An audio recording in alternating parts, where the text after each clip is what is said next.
அனைவருக்கும் வணக்கம். Welcome to இமியம் புஷ்பாவின் சமையல். நெல்லிக்காய் சாதம் செய்யலாங்க. நெல்லிக்காய் எடுத்துருக்கேன். காய் சீவில்ல, நெல்லிக்காவை சீவிடலாம். நெல்லிக்காய் துருவின்னு வந்தாச்சுங்க. வாங்க எப்படி செய்யுதுன்னு பார்க்கலாம். 1 ஸ்பூன் கடலைப்பருப்பு, 1 ஸ்பூன் உளுத்தம் பருப்பு, ஒரு 10 முந்திரி பருப்பு, வரமிளகா ஒரு 5 எடுத்துருக்கேன். பூண்டு இது மாதிரி தட்டி வச்சுக்கணும். கொஞ்சம் கருவேப்பிலை. ஸ்டவ் பற்ற வச்சு ஒரு கடாய் வச்சுக்கலாங்க.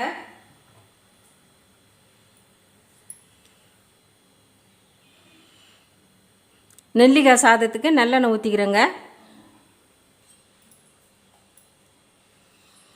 எண்ணெய் சூடாயிடுங்க. ஃபஸ்ட்டு முந்திரி பருப்பு போட்டு வறுத்து எடுத்துக்கிறேன்.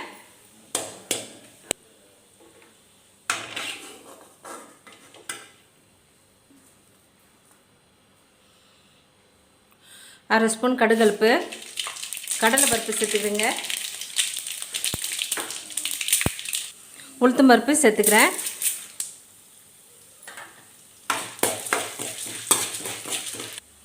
கடலை பருப்பு நல்லா பொரிஞ்சிடுது. இடித்து வச்ச பூண்டை சேர்த்துக்கிறேன். கட் பண்ண வரமிளகாய் சேர்த்துக்கிறேங்க.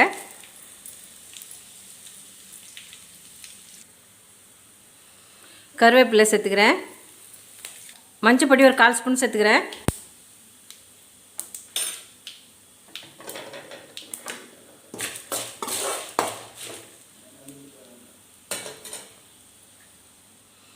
துருவி வச்சுருக்க நெல்லிக்காவை சேர்த்துக்கிறேங்க.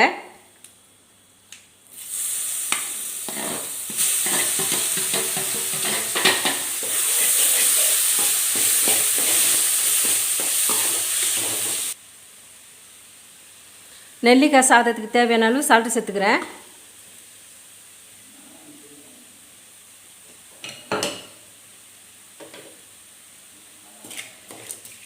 சிம்மில் வச்சு இப்போ வதக்கி விட்டுடலாங்க. கொஞ்சமாக தண்ணி சேர்த்து நெல்லிக்காய் வேகட்டுங்க. நெல்லிக்காவில் தண்ணியெல்லாம் நல்லா சுண்டிடுது.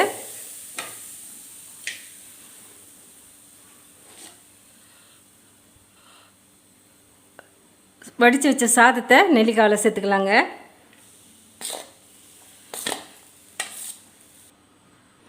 சத்தான நெல்லிக்காய் சாதம் ரெடி ஆகிடுதுங்க.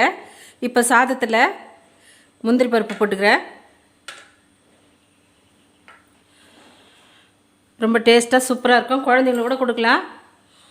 ரொம்ப நல்லதுங்க. இந்த ரெசிபி உங்களுக்கு பிடிச்சிருந்தா நம்ம சேனலை சப்போர்ட் பண்ணி லைக் பண்ணுங்கள், ஷேர் பண்ணுங்கள், கமெண்ட் பண்ணுங்கள், சப்ஸ்கிரைப் பண்ணுங்கள். மறக்காமல் பார்த்துருக்க பெல் பட்டனை கிளிக் பண்ணிவிடுங்க. தேங்க்யூ.